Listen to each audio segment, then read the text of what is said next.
Okay, so I don't know if y'all knew, but I'm an exterminator, a bug exterminator in my part-time. So I'm sorry, I came here kind of in a rush. I just gotta take off some of my work attire here. Oh, there we go. All right. Well, anyway, ladies and gentlemen, welcome to another Cyberpunk 2077 video. I hope all the vibes are good here, because certainly I know this game doesn't bring out the most positive side in all of us. With that in mind, today we talk about patch 1.3 and sort of the state of Cyberpunk 2077, because the game went on radio silence for a while. Now CD Projekt Red is talking about it again, and a lot of people were under the interpretation, and I think fairly so, that when CD Projekt Red would start talking about it, it would be a big blowout. The reason for that is because E3 came and went, and I personally was anticipating them to say something about the game at that point in time, whether it be a Game Pass announcement, or here's what's going on with their next set of patches, or here's the expansion, here's what's going on with the next-gen version. But it's very clear that they have received the feedback and do not plan on making false promises. Crazy thought for a company, I know. But they come back out of silence after multiple months of saying absolutely nothing about the game, and there's a new patch. It's its biggest update yet, but some are underwhelmed because of the DLC delivering that is coupled with this patch, and sort of the feeling is starting to set in that people want CD Projekt Red just to be completely quiet and come back with a big boom when you got new content to show on top of all the fixes, because people are already starting to move on. And let's not even get into 2022 when games really start to come out, right? Where a lot of games being held back by the pandemic are going to start to drop, and we won't know where to go. And suddenly Cyberpunk is going to feel like even more old news than it is right now. But as always, I like to continue to cover this game. It seems to be a hot spot for the channel, and I'm still interested in it as someone who very much enjoyed my time with the game. So let's talk about some of the highlights with patch 1.3. Now, as I said, this is the biggest update for Cyberpunk yet, so I'm not going to read literally every single one of them. I'm going to just generally show them, and I'll also give some thoughts on specific instances within the patch notes themselves. If you want to read all of them for yourself, it'll be linked in the description down below. Let's get started with the free DLC, which is at the top of the list. Patch 1.3 delivers the following free DLCs. Johnny Silverhand's alternate appearance, which you can see on screen right here.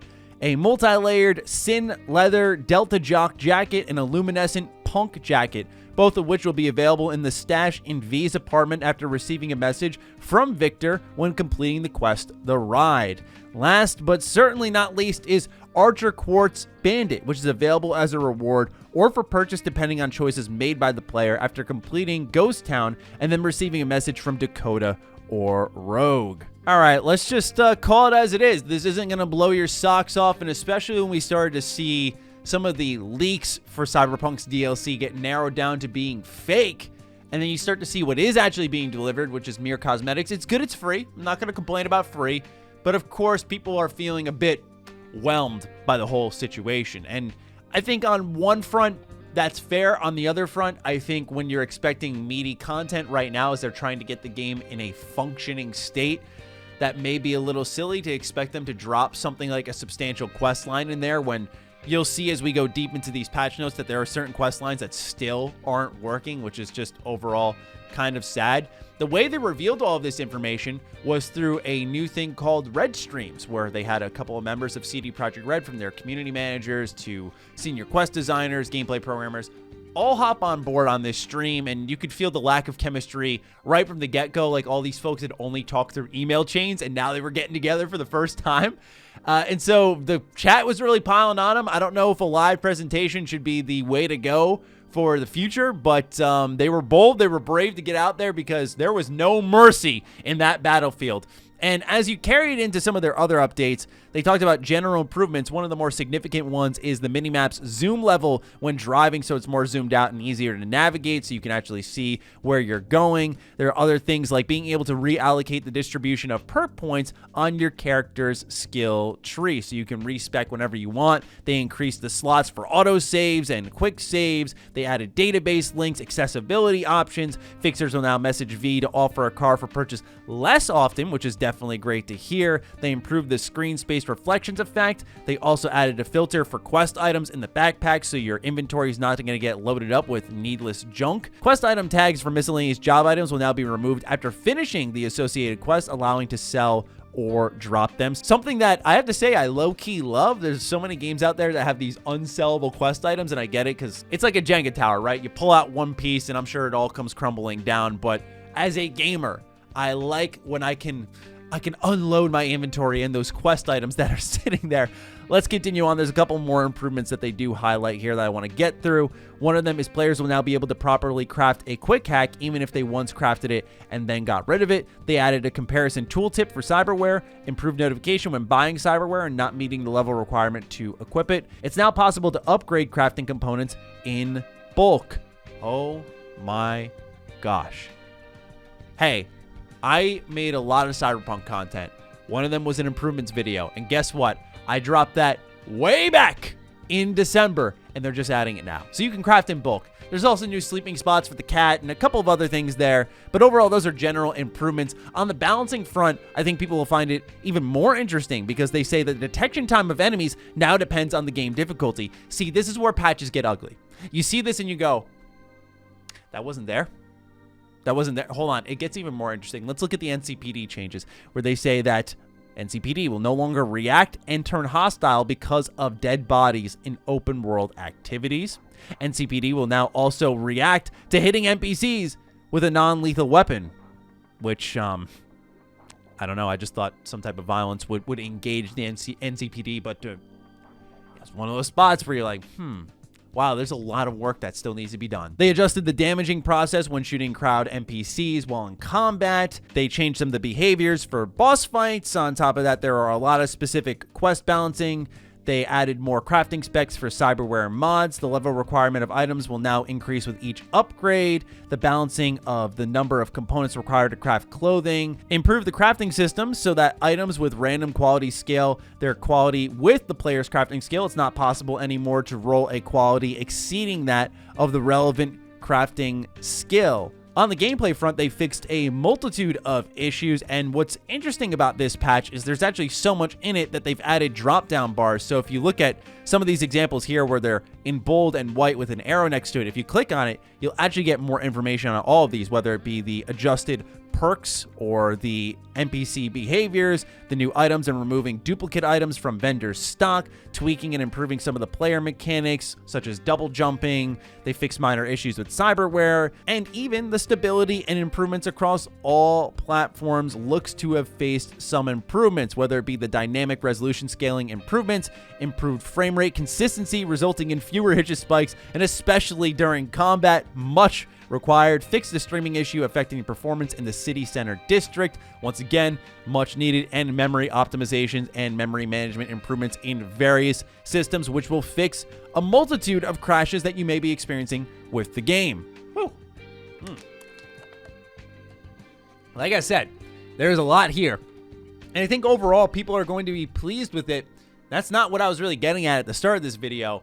It's just one of those things where, for those like myself who have completed the game, who have done most of the content, and are ready to move on to the next thing, you know, we're looking at this going, when's it our turn to get something? And so there's this now weird storm forming around the game where some fans are getting impatient who want more Cyberpunk. CD Projekt Red can't say anything because if they do and they make a false promise again, the game is even more buried than it once was. But they also want to tease things to excite fans, but they also want to win fans back.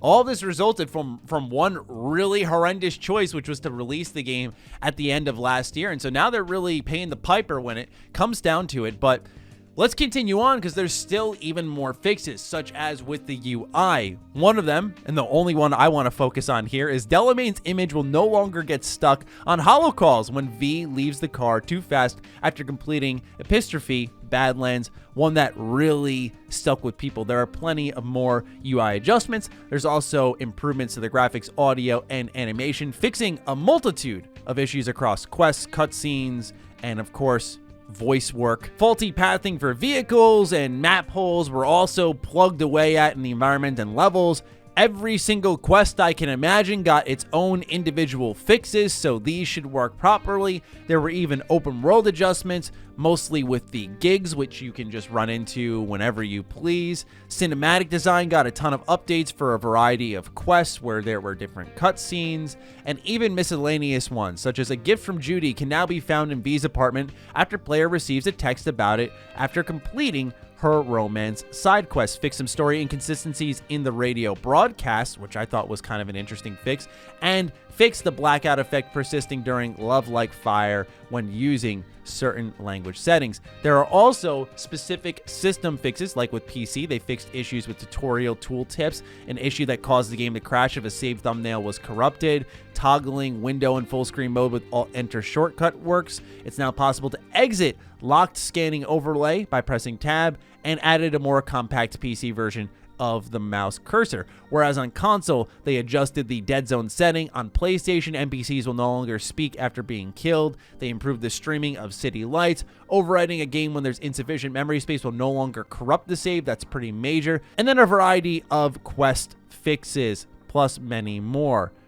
So when you boil it down, there's a lot here. There's a lot of changes, and it's good that they continue to fix the game. Once again, it's its biggest update yet, and we're starting to get some of that free DLC. But when you go back to that roadmap, which is pretty vague, and they switched to that. If you remember, there was one roadmap which was released at the start of this year during their apology, and there was a second roadmap that came after the fact when they had to make some adjustments, and then they went on radio silence. And so a lot of people thought, okay, some point in the second half of 2021, we'll just get a big Cyberpunk update.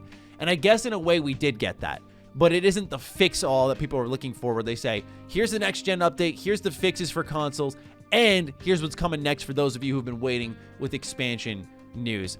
It's going to be really interesting to see how they handle this. I think Game Pass is going to be integral to the rebound of this game, because they absolutely need to win people back.